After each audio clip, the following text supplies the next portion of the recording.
What is up, guys? Welcome back to Wheel Life for episode 2 and our very first Zwift Chat. So I'm currently sat on the trainer. I've got a aerobic ride, which is between 200 and 240 watts for 2 hours. So I thought while we do this, we could chat through some of my winter plans, my goals, my Zwift setup, and just get to know each other a little bit better. So let's dive in and welcome back to Wheel Life.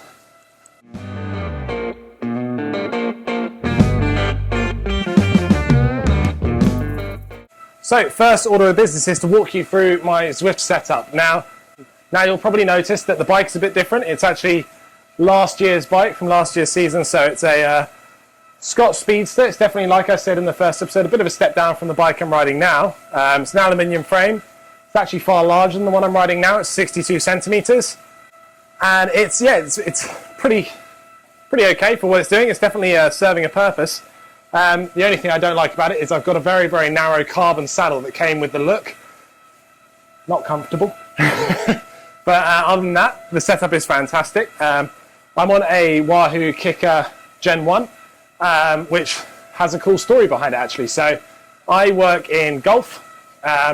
Two things that golfers and cyclists have in common is they're obsessive and they don't mind spending money. And basically, I had a client who had been a former professional rider. He'd hurt his hip, so he can no longer ride. And in exchange for some golf clubs, he gave me a kicker, which was fantastic for somebody who's newly obsessed with cycling. So the kicker is fantastic. And to monitor my heart rate, we've got a Wahoo ticker as well. So I'm pretty thoroughly invested into the Wahoo sort of infrastructure. It's a bit like Apple. Once you get going, you can't stop. And so it's a fantastic setup. It's got a power meter, cadence meter, all that sort of stuff integrated into the system. And yeah, I love it. I spend a lot of time on it, and this is kind of like my pain cave. Now, one thing I didn't mention about the setup is something I don't have. So I actually don't have a headwind or a fancy fan. I have my little fan. So you'll frequently see me down on the bars if you take a few steps back, honey. By the way, my camera woman is currently my lovely wife. And so quite frequently she'll come in and I'll be sat here like this with a little fan pointed at me, sweating away. Okay, so next thing to talk about is my programming. So I'm not just a cyclist, I do triathlons, and I'm currently on a Phil Mosley program. So he's a very well-known coach. I got sort of into his program through a friend of mine, and it's been very good so far. I'm about 6 or 7 weeks into an Ironman prep. And currently it is 2 sessions a week of each, so swimming, cycling and running. And there's one session which is supposed to be hard, so it's a sprint session. I frequently do crit races as my sprint session for the bike. Swimming will often be, sprints.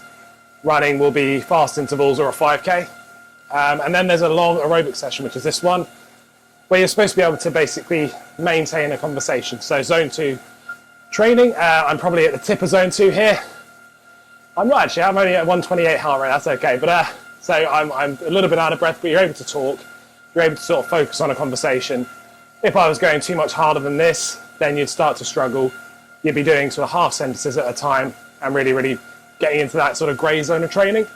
So the idea is one session of zone 2, one session of zone 4, zone 5, and then 2 more sessions a week of weight train effectively. So I come from a weightlifting background, and I try to keep some sort of weight training in there, mainly for joint health and also to hang out with my training partner, my wife. So we make sure that's our time together. Now, note to you all, my wife, I have not convinced her to become a cyclist or a triathlete yet. She is an Olympic weightlifter, but she has recently started running, and she did suggest we go on a run together. So I don't know what's happened. This was very recent. This is the same girl that when I took her on a 10K last year, she did cry. We were running through the woods, and there was a lot of, why have you done this to me? Where are you taking me? When can I go home? So it's the sudden change, but a good one, and I'm excited for it. She's alarmingly quick. Just getting into running and running sub 5 minute kilometers is a bit worrying for me, so I don't think it'll be long till she's faster than me. Actually, join me now while I'm going up a hill. desperately trying not to come out of zone 2. And so I thought I'd take you through basically my last week of training. So at the very least, if I don't get a video out once or twice a week, I'll always get something out where I walk you through the training I've done to give you an idea of what an amateur is doing, what I've struggled with, and what I've enjoyed. So this week I've had, it's Saturday now, so this is my 6th session of the week. Had a couple of lifts, which was great, so one upper, one lower. The swimming has been fantastic.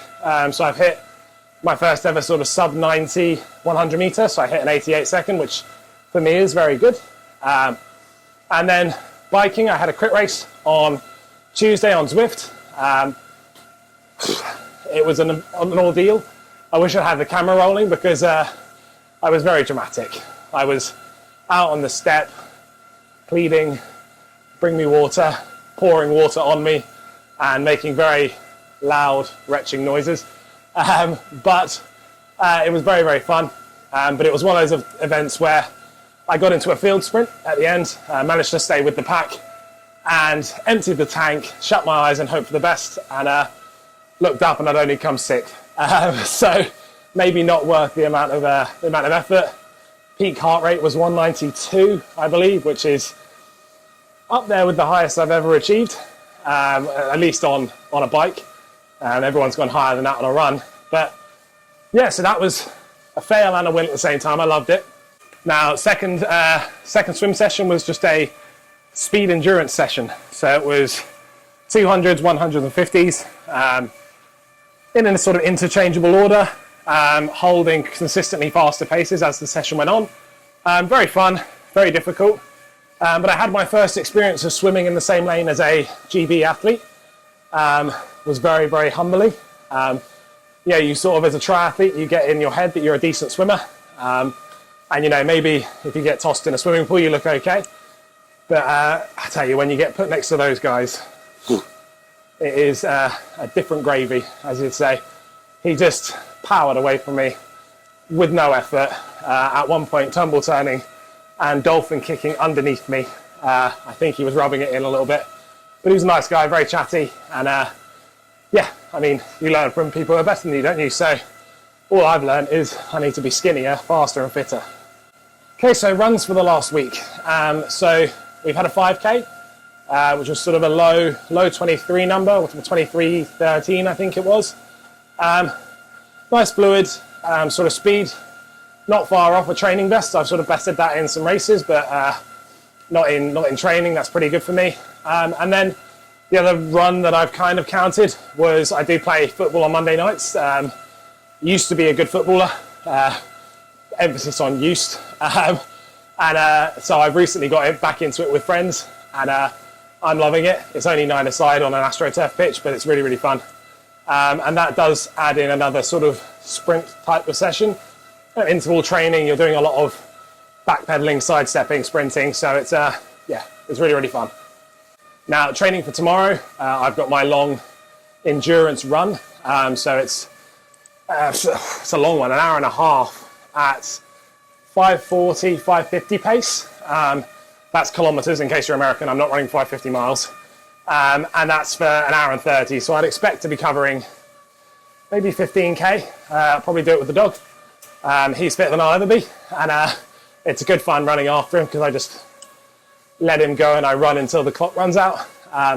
You should see that I'll put the Strava map up of the last one where I let him lead the run. That dog was just going where he wanted. And you can tell there's 3 walks we do around us. He just went where he wanted, which was great fun. And unfortunately, I just hit another hill. So I'll get back to you at the end of the hill. So last thing to chat about really is my goals coming up. So most of my goals pre-Christmas, to be honest, are weight related.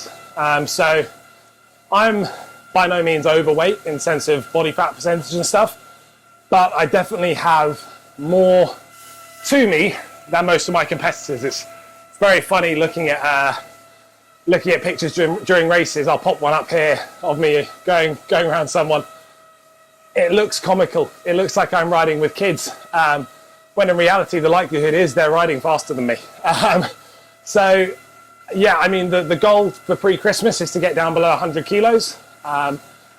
it's a big goal. It's a big task because I've been going at it for a while now, but I am noticing a little bit of weight dropping, which is great. And that's the goal, to keep pressing on with that. Now, my next goal is FTP related. So my FTP currently sits around about 305 watts, roughly. And I've been down sort of around about 100 kilos when racing. And my goal pre-Christmas is to get back down there. So getting back down to high 90s, even mid 90s if I can. And I want to do that without losing any FTP. So I'd like to see my FTP up towards 330 if I can. And that's what I'm working towards on the program. And I've seen consistent improvements so far. So that's going very well. God, this lens feels comically close to me, but okay. So thank you very much for watching the video. That's kind of our Zwift chat. That's what the format's going to be for some of these videos. But upcoming on the channel is our first on-bike video. So we're going to be setting up with some kind of action cam on the front and some kind on me. That's how I could see it working best. And we're also going to be dotting in some camera woman work by the lady holding the camera now. We're going to Scotland next week, which is really exciting. So I'm taking the bike with me. I'm going to try and do our first on-ride video, basically. Going to find a hill, put me on it, and see how well we can do. And also upcoming is going to be some group ride stuff. I've been looking for a cycling club for a long time, and I've got in with Woking Cycling Club now. Haven't yet done my first ride with them, but they seem really friendly, and so hopefully I'll get out with them and we can film some adventures. They love going out towards Box Hill, and there's also a hill climb competition coming up, which is great to challenge me, basically. Challenging in the way, I mean, not that I'm not challenged on other rides, but I like doing things that I'm not good at, and a hill climb pretty well sums that up. So yeah, signing off for now. Our next video hopefully will be coming while we're in Scotland, so that should be Sunday next week. And I think that's a good goal for now, is a video every Sunday.